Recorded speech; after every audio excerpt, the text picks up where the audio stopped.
Iftaradu alaikum fihi siyam. Allah mewajibkan saum di bulan Ramadan. Tidak mewajibkan saum di bulan yang lain. Tuftahu fi abwabul jannah. Pintu surga di bulan Ramadan itu dibuka dan pintu neraka tughlaq, ditutup. Wa tughal fi syayatin, dan setan-setan juga diikat. Ibu, tentang surga itu dan surga dan neraka, ini akidah kita memiliki pintu. Surga punya pintu, dan pintunya itu ada jadwal ditutup, ada jadwal dibuka. Jadwal ditutupnya pintu surga selamanya, selama ini terus ditutup, maksudnya terus ditutup. Dan ada jadwal dibuka. Jadwal dibukanya itu dua. Ada jadwal pekanan usbu'iyan, ada jadwal sanawiyan, tahunan. Jadwal pekanan yang disebutkan di dalam hadis, tuftahu abwabul jannati yaumal itsnaini wa yaumal khamis. Pintu-pintu surga dibuka setiap hari Senin dan setiap hari Kamis. Ini pekanan. Kemudian ada jadwal tahunan. Kapan? Qadja'akum Ramadan. Di antaranya apa? Tuftahu abwabul jannah. Tuftahu fihi abwabul jannah. Pintu-pintu surga itu dibuka sepanjang bulan Ramadan. Pertanyaannya adalah, apa keistimewaan dan hikmah dibukanya pintu-pintu surga bagi kita hari ini di sini? Kata Rasulullah SAW, keutamaan pintu-pintu surga dibuka itu adalah bayum baru likulli abdin, dan yang lain likulli muslimin man kana la yusyriku billahi syai'an illa rajulan kana bainahu wa baina akhihi syahna'u fayuqalu lahu anziru hatta yastaliha. Pintu-pintu surga dibuka setiap hari Senin dan Kamis. Keutamanya apa? Allah akan membagikan ampunan. Setiap hamba yang muslim akan diampuni dosanya. Syaratnya dua. Satu, man kana la yusyriku billahi syai'an. Orang yang tidak memusyrikan Allah. Seorang muslim dan tidak memusyrikan Allah. Ini satu utama. Ibu mau ampunan? Mau dosa-dosanya diampuni? Kan Ramadan teh rata-rata semua syariat juga tak perlu dulu fungsinya itu. Man shoma ramadhana imanan wa ihtisaban ghufira lahu ma taqaddama min dzambi. Man qama ramadhana imanan wa ihtisaban ghufira lahu ma taqaddama min dzambi. Barang siapa yang saum, barang siapa yang qiyam Ramadan berdasarkan iman dan ihtisab, maka akan diampuni dosa sebelumnya. Pengampunan dosa ini yang paling kita harapkan. Raghima anfun mri'in, raghima anfu rajulin. Celaka seseorang jika datang Ramadan dosanya tidak diampuni. Wah, ruginya luar biasa. Jadi fungsi utama dari Ramadan kita bertemu dengannya adalah penghapusan dosa. Ternyata penghapusan dosa di bulan Ramadan, di bulan di mana pintu-pintu surga dibuka itu ada syaratnya apa? Satu, man kana la yusyriku billahi syai'an. Orang yang tidak memusyrikan Allah dengan sesuatu pun. Maka ibu bapak, jika kemarin berani-berani naon ngikut cincin ayaan dirisian, batu ali ayaan dirisian, ya betul, hati-hati. Innar ruqa wat tama'im wat tiwala syirkun. Mantra-mantra, jimat-jimat, jampi-jampi itu syirik. Kalau punya itu rajin sholat, ma fi faidah min sholati. Sholat yang tidak ada nilai. Kenapa? Sholat bawa benda syirik. Jika kemarin ibu bapak berani-berani datang ke dukun, maka hari ini tobat. Menjelang Ramadan cepat tobat. Kenapa? Mafi faidah, jam naon, bukan jam naon. Sholatnya, saumnya, infaknya, sodakohnya, tilawahnya. Kalau hatinya masih punya keyakinan ke dukun, terutama tentang urusan-urusan gaib, urusan rizki dan sebagainya, mafi qimah, tidak ada nilai. Allah tidak akan mengampuni dosa-dosa ibu lewat amalan-amalan sholat tersebut. Yang kedua syaratnya adalah illa rajulan kana bainahu wa baina akhihi syahna'u. Orang bertauhid, orang tidak berbuat syirik, tapi dia punya masalah dengan saudaranya, itu tidak akan diampuni. Kecuali rojulan seseorang, ya, seorang laki-laki, karena bainahu antara dirinya, wa baina akhihi dan antara saudaranya, syahnahu ada konflik, ada masalah. Ibu punya masalah dengan bapak hari ini. Tadi dortar di bumi, buntelan, sang rai, sang raka, sang tatangi. Kalau ada masalah, kebetulan hari ini hari Kamis. Hari Kamis ini adalah hari di mana Allah memberikan ampunan. Syaratnya dua, Bu. Satu, tidak berbuat syirik. Yang kedua, tidak punya masalah dengan saudaranya. Istri dengan suaminya, suami dan istrinya, anak dengan orang tuanya, kakak dan adiknya, dengan tetangga, pokoknya sesama muslim saja. Dah, sendok mah tidak akan pakai dengan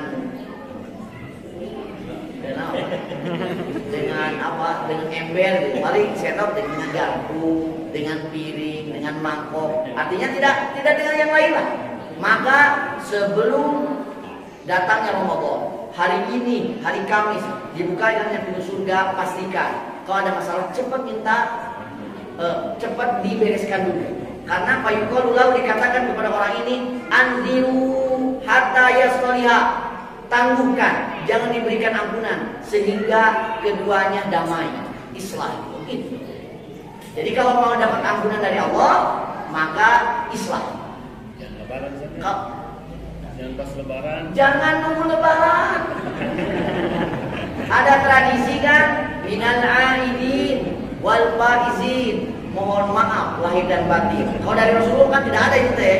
Taqabbalallahu minna wa minkum. Kalau mohon maaf lahir dan batin itu tidak ada dari Rasulullah. Minal aidin wal faizin tidak ada juga. Tapi tidak apa-apa.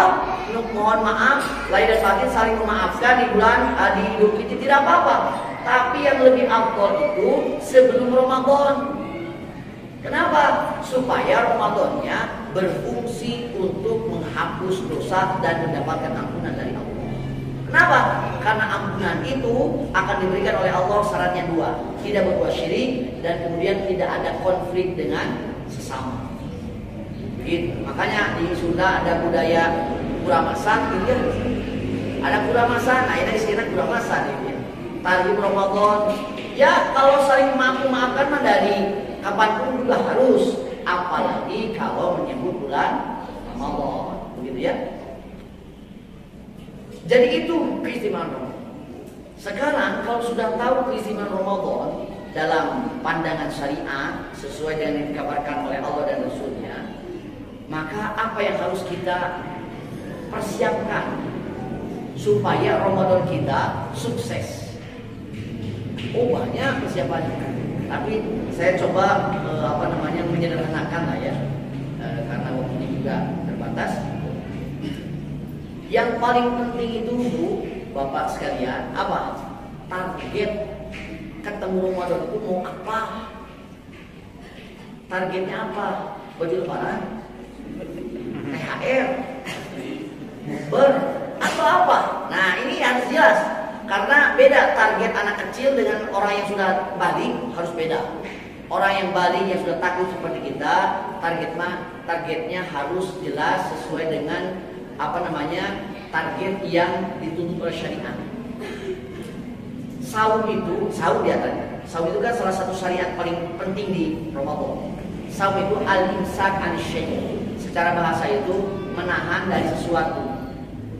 Kalau secara syariatnya, sahnya saum itu al-imsak anil akli wasyurbi wal jima'i ma'an niyati min tulil fajri ila ghurub syams. Menahan dari makan, minum, jima disertai dengan niat dari subuh terbit fajar sampai terbenam matahari ke maghrib. Kalau ini dilakukan sah. Belum tentu bernilai, Pak. Karena nilai itu lain lagi. Jadi kalau untuk sah mah tinggal menahan lapar dan haus dan jima, selesai. Dari maghrib dari subuh sampai maghrib. Bagaimana kalau tidak bisa menahan lidah untuk berdusta, untuk menghina, untuk mencela, untuk bersaksi palsu, untuk gibah, untuk gosip, untuk bicara kasar, bicara jorok, bicara calokah, maka ini tidak membatalkan saum. Jangan khawatir. Kalau ibu berdusta di bulan Ramadan, tidak membatalkan saum. Ibu bergosip di bulan Ramadan, tidak membatalkan saum. Tapi malam yada' qaula zur wal amal bihi falaisa lillahi hajatun fi ayyada'a ta'ama wa syarabahu. Barang siapa yang tidak meninggalkan ucapan zur ucapan batil, ucapan bohong, ucapan mencela dan sebagainya, maka Allah tidak butuh kalian menahan lapar dan hausnya. Jadi saumnya sah, tapi tidak bernilai. Nah, kira-kira seperti itu. Jadi itu definisi saum. Jadi menahan dari sesuatu yang ditentukan oleh syariat, dari waktu yang juga ditentukan oleh syariat. Biasanya ibu, saum itu suka diterjemahkan puasa. Puasa. Ya tidak apa-apa, namanya juga bahasa, dan itu mah ya bagian daripada budaya. Kita tidak bisa menolak kalau saum itu diterjemahkan puasa. Maka puasa tuh puasa.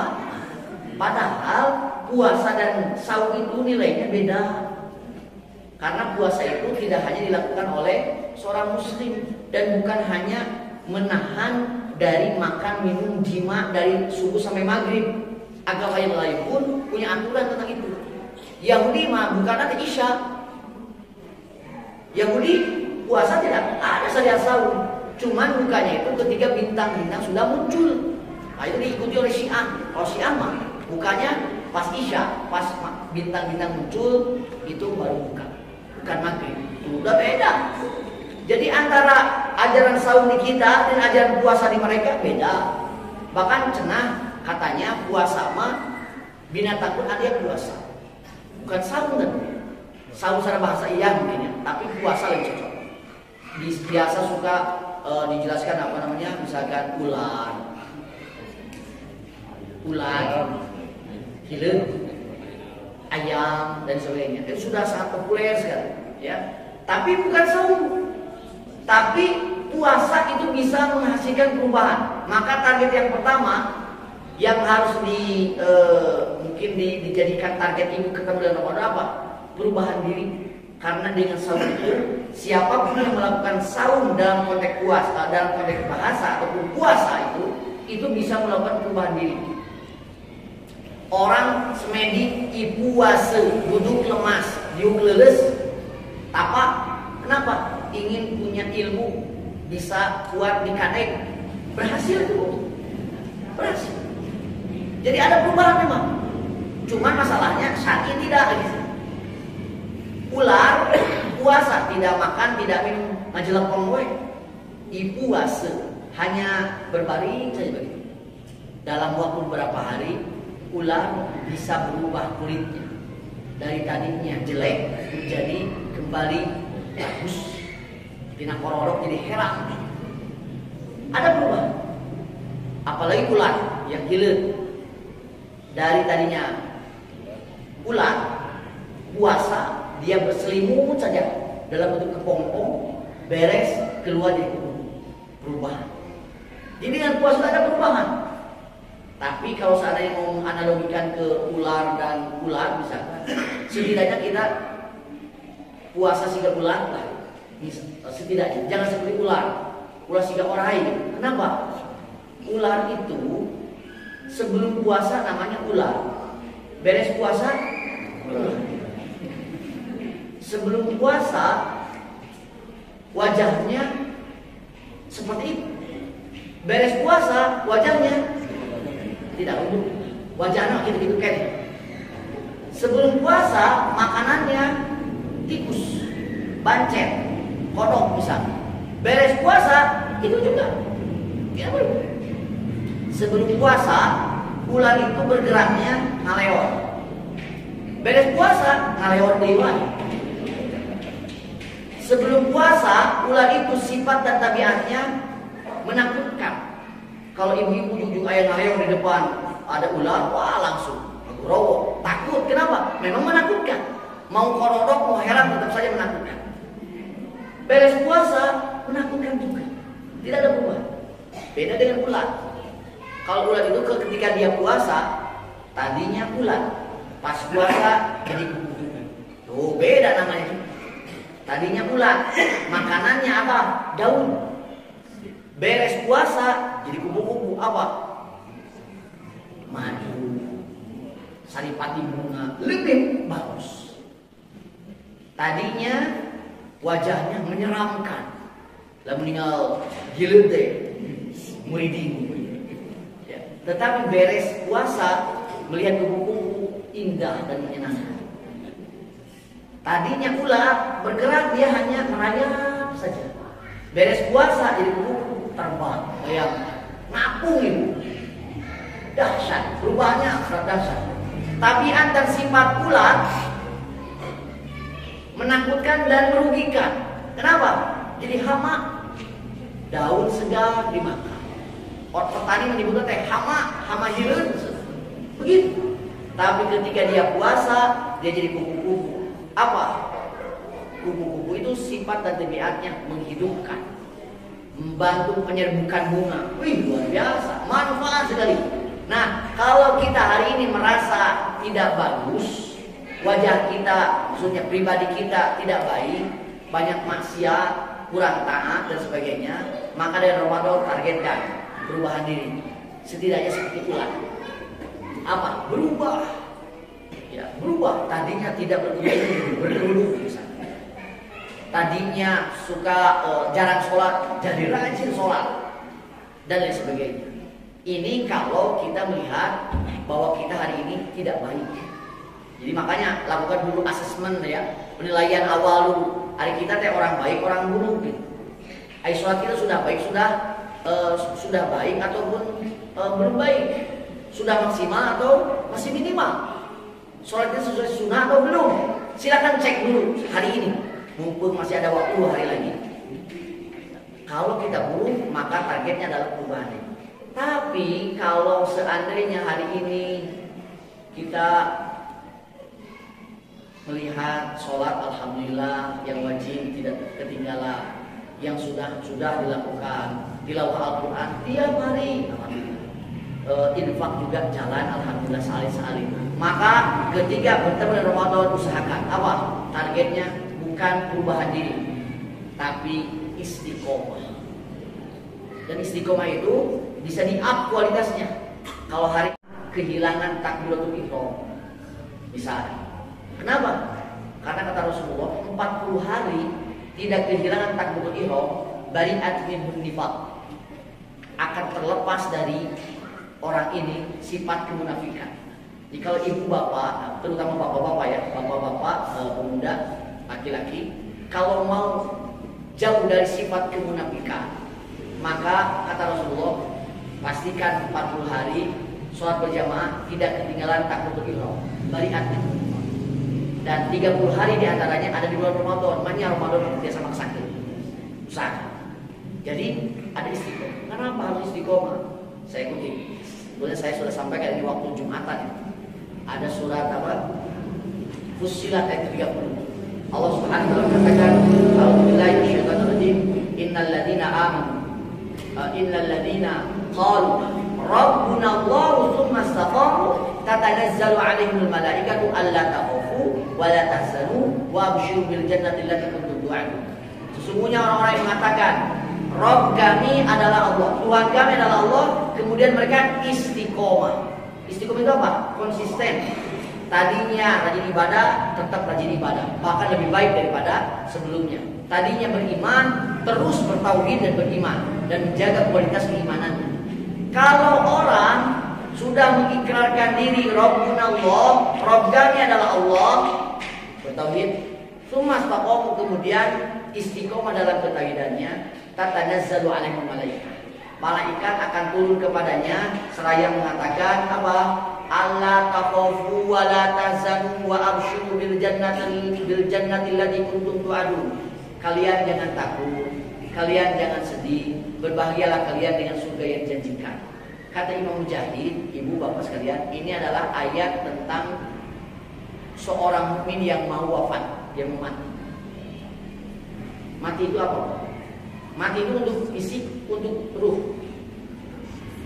Untuk jasad, untuk ruh. Untuk jasad. Mati itu bukan untuk jasad, bukan juga untuk ruh. Mati itu untuk nafs. Kullu nafsin dha'iqatul maut. Setiap nafs akan mengalami kematian. Pertanyaannya adalah apa yang disebut dengan nafs? Syekh Ahmad Mutawalli mengatakan nafs itu ruh yang memiliki jasad. Kalau ruh tidak memiliki jasad, bukan nafs. Mati itu apa? Mati itu terpisahnya ruh dari jasad. Jadi nafs itu ruh dan jasad, yang seperti kita hari ini. Mati itu adalah ruh dicabut dari jasadnya. Ketika lepas, itulah mati. Jasadnya jadi mayit ke kuburan, ruhnya ke alam ruh. Itulah kematian. Jadi mati itu terpisahnya ruh dan jasad. Ibu mau mati? Takut tidak dengan kematian? Ibu takut tidak dengan kematian? Bapak takut tidak dengan kematian? Leros takut. Secara tabi'i takut. Kenapa? Yang namanya mati itu dua hal. Satu, meninggalkan dunia. Yang kedua, mendatang ke akhirat. Tahu dunia ibu apa? Dunia itu kayak suami gitu. Mau kehilangan suami? Ibu mau suaminya wafat sekarang? Takut. Wajar itu, tapi yang namanya dunia itu suami, istri, anak, harta, jabatan, rumah, tanah, sawah, kendaraan. Coba, jangan kehilangan anak dan istri, kehilangan kendaraan saja. Mobilnya ada yang nyuri. Takut tidak? Takut. Sedih tidak? Sedih. Ada yang kehilangan motor sampai nangis tidak berhenti. Kenapa? Sedih. Kenapa? Itu hartanya. Kehilangan jabatan, nangis. Dipecat dari perusahaan, nangis. Kenapa? Itu dunia. Untuk itu saja sedih, takut. Apalagi kehilangan istri, kehilangan anak. Mati itu memastikan diri, meninggalkan anak, istri, harta, kendaraan, rumah dan sebagainya.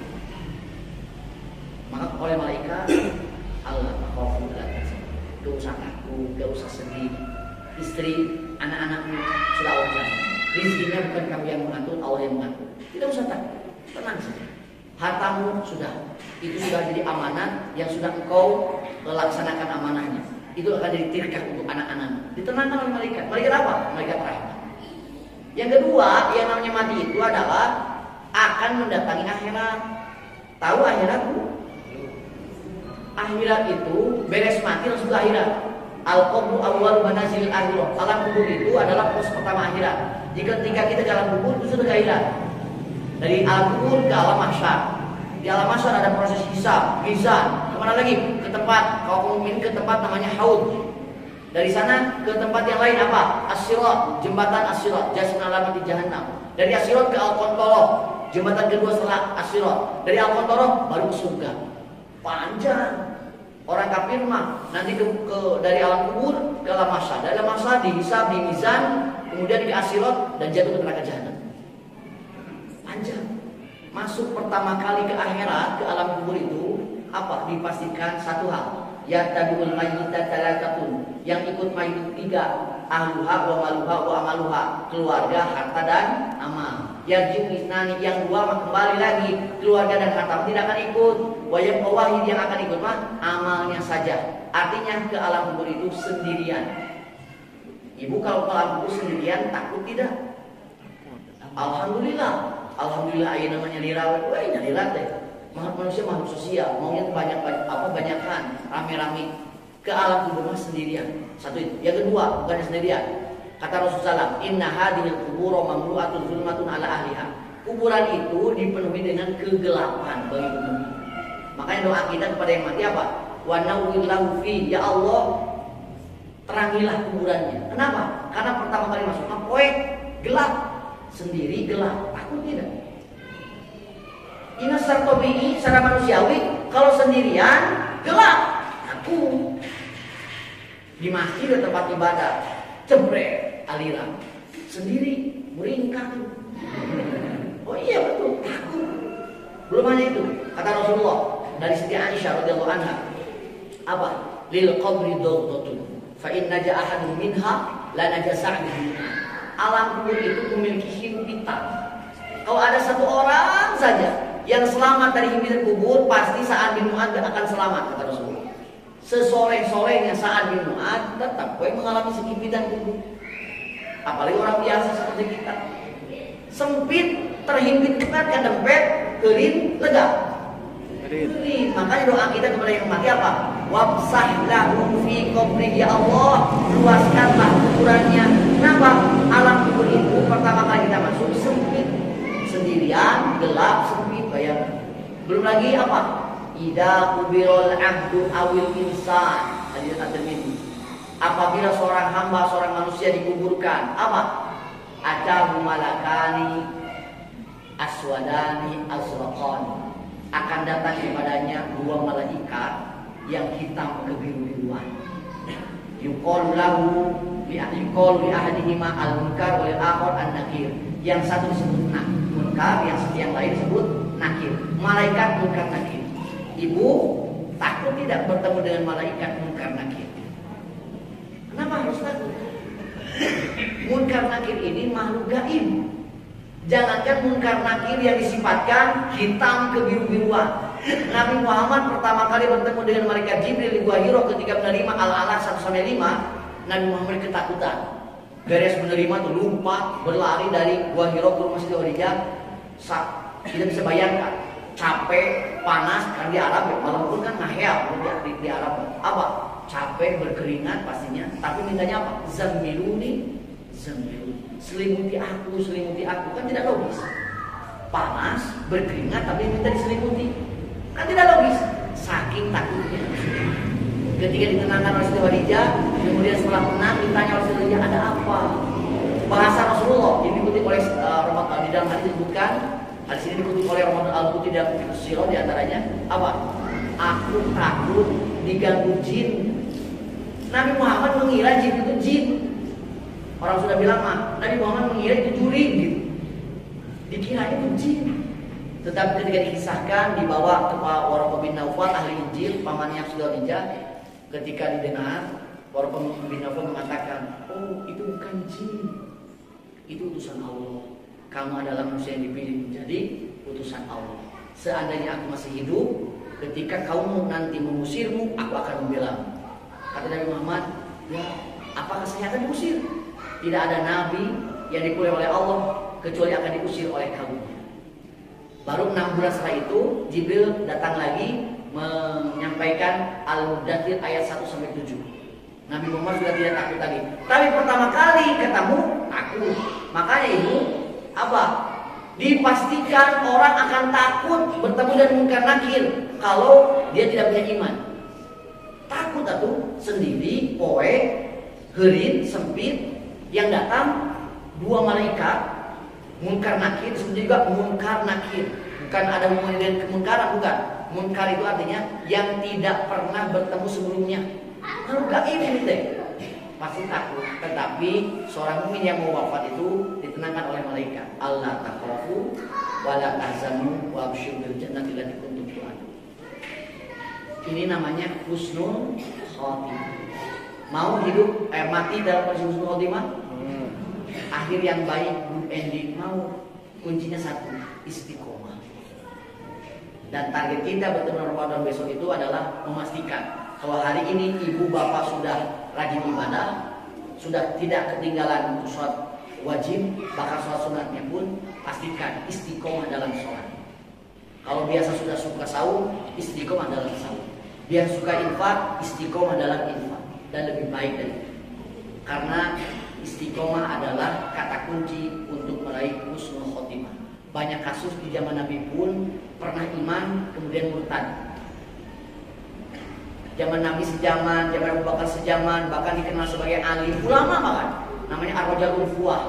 Tapi ternyata ketika dia diputus oleh Abu Bakar As-Siddiq, khalifah kemana ke Yamamah untuk mendakwahi penduduk Yamamah yang murtad, bukannya masyarakat yang masuk Islam, tapi dia ikut murtad. Padahal dikenal sebagai ahli ibadah. Belum ada jaminan yang sejaman dengan Nabi pun ada yang murtad. Apakah di kita mungkin ada yang murtad? Oh banyak. Mudah-mudahan nauzubillah min dzalik bagian daripada kita. Pastikan istiqomah. Targetnya satu, perubahan diri kalau tidak merasa buruk. Yang kedua, istiqomah kalau kita hari ini sudah rajin ibadah. Wallahu ta'ala a'lam. Mudah-mudahan kita dipertemukan dengan Ramadan dan kita diberikan hidayah oleh Allah Subhanahu wa taala memaksimalkan bulan Ramadan dengan sebaik-baiknya. Amin ya Allah ya rabbal alamin. Allahumma shalli wa sallim wa barik ala Muhammad wa ala alihi wa ashabihi wa man tabi'ahum bi ihsan ila yaumil. Allahumma ballighna Ramadan, Allahumma ballighna Ramadan, Allahumma ballighna Ramadan. Subhanakallahumma bihamdika asyhadu an la ilaha illa anta astaghfiruka wa atubu ilaik. Aqulu qawli hadza wa astaghfirullah li